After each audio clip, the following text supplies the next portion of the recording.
Some are fairly specialized, like Columbia or Stanford, or groups of experts who work like a Sarah conference type thing. But the nine are just sort of city-based. We get different questions, and I pick people I enjoy talking to.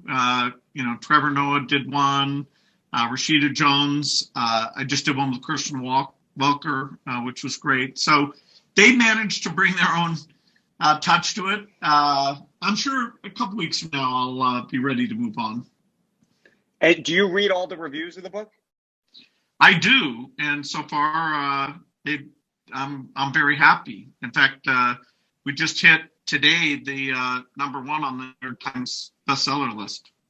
Congratulations. It's a big congratulations. Generally, by the way, do you feel like you have thick skin, though? I've always actually been curious about this. We've never talked about this because you're written about constantly. I mean, virtually every day in one context or another.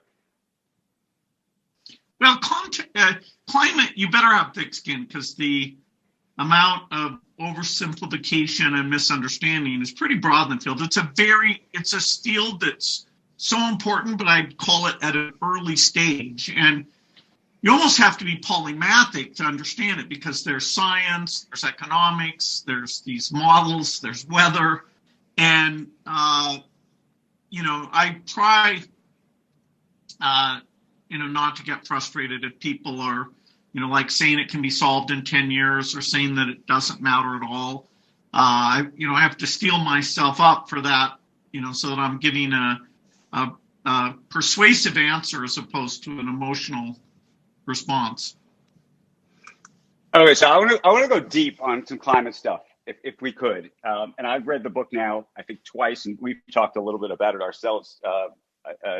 You and I think 2 or 3 times now before this conversation.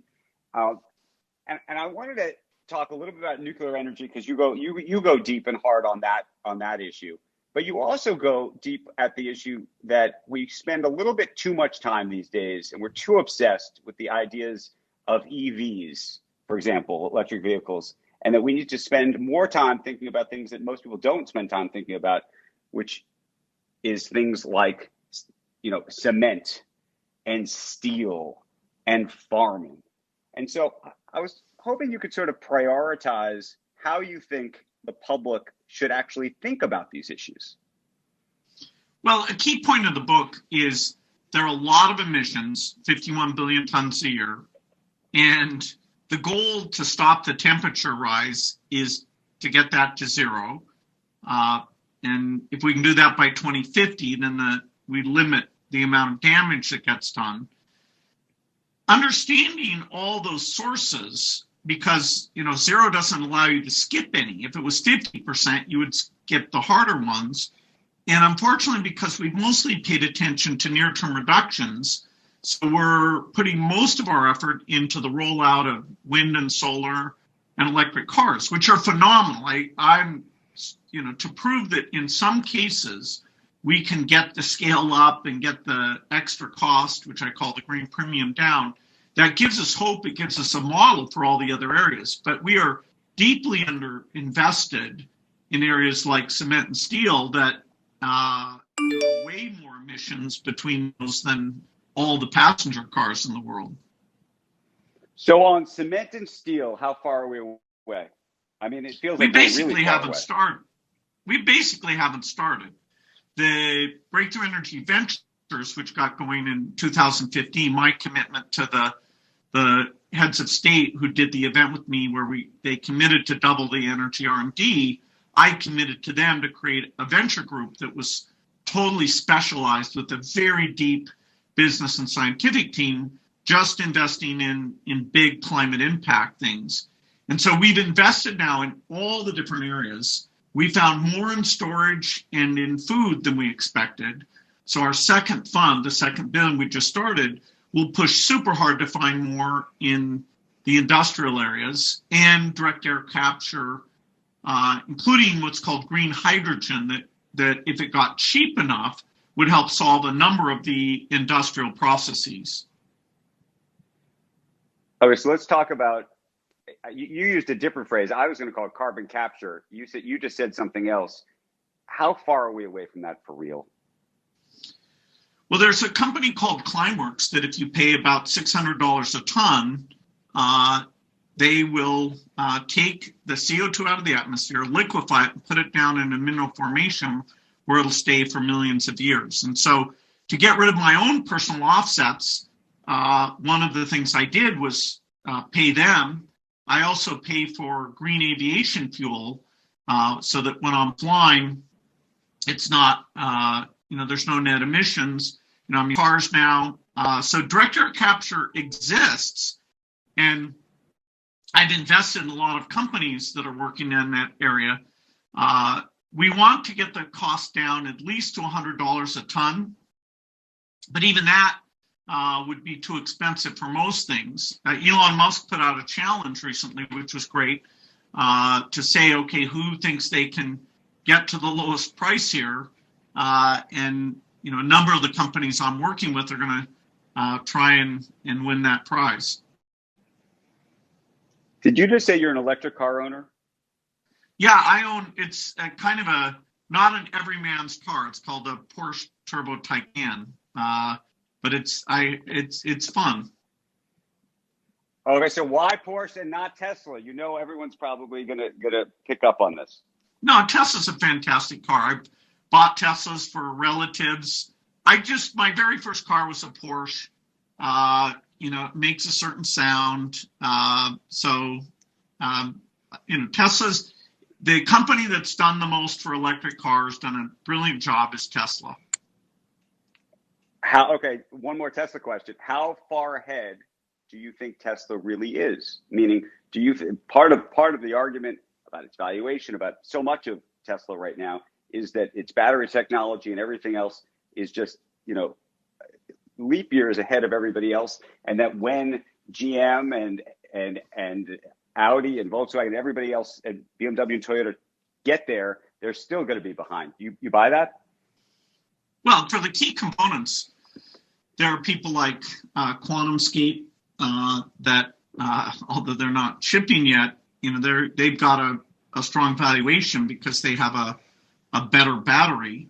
Panasonic, continues to improve, continues to supply lots of people. So I don't think there'll be only one electric car company. I was very impressed that GM said that by 2035, they're going to stop making gasoline cars. So the amount of creativity by all the car companies going into this, partly because Tesla has shown that the market is there, it is phenomenal. That category, what I call the green premium, will go to zero because the upfront costs will go down. There'll be more charging stations. There'll be quick charging.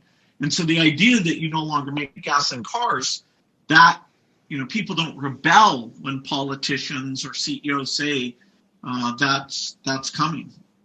So you're personally offsetting your own carbon use. You're spending something on the order of, I think, $7 million a year to do that?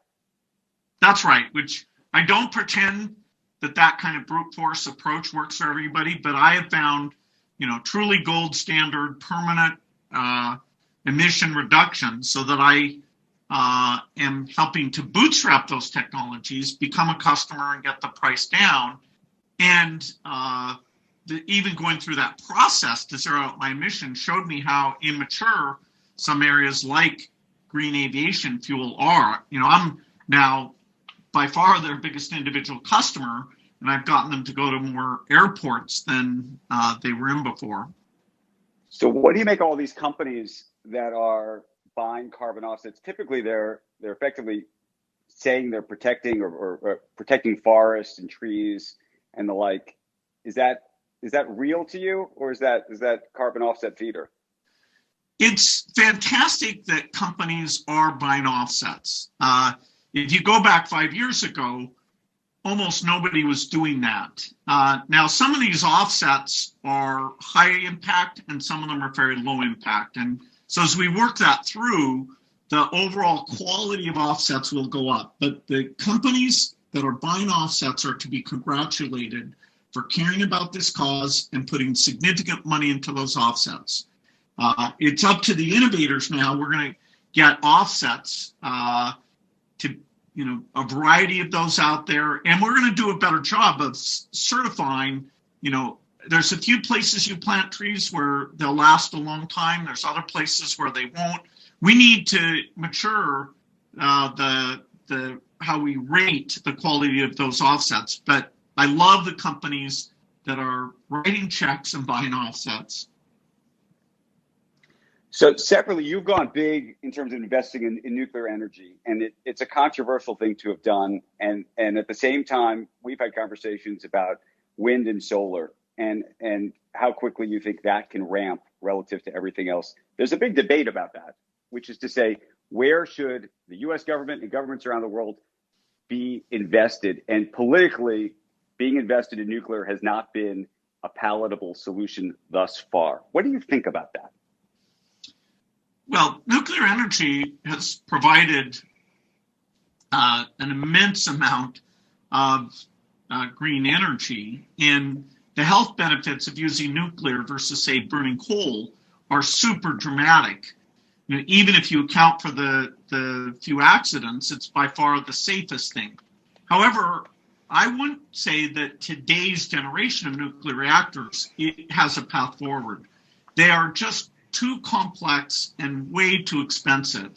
And because their safety relies on operators to do the right things, they're reactors with very high pressure inside the reactor, we need a complete from scratch generation of reactors that people call fourth generation, that there's no high pressure, that it's the physics alone that says that the radioactive material won't leave the site area. And it means using metal sodium for the cooling instead of water. You know, water boils and gets very high pressure and wants to leave the site, whereas a sodium pool, none of the afterheat can cause a problem because of that heat capacity. So nuclear needs innovation because economics are what really killed nuclear. Once we get this demo plant done, which will take 5 years, it's half funded by the company, which I guarantee, and half by the US government, then people will see, okay, how does it look for safety? How does it look for cost? And then we'll have the hard challenge of saying to people, yes, this nuclear is super important to reliability of the grid, to let us decarbonize the grid.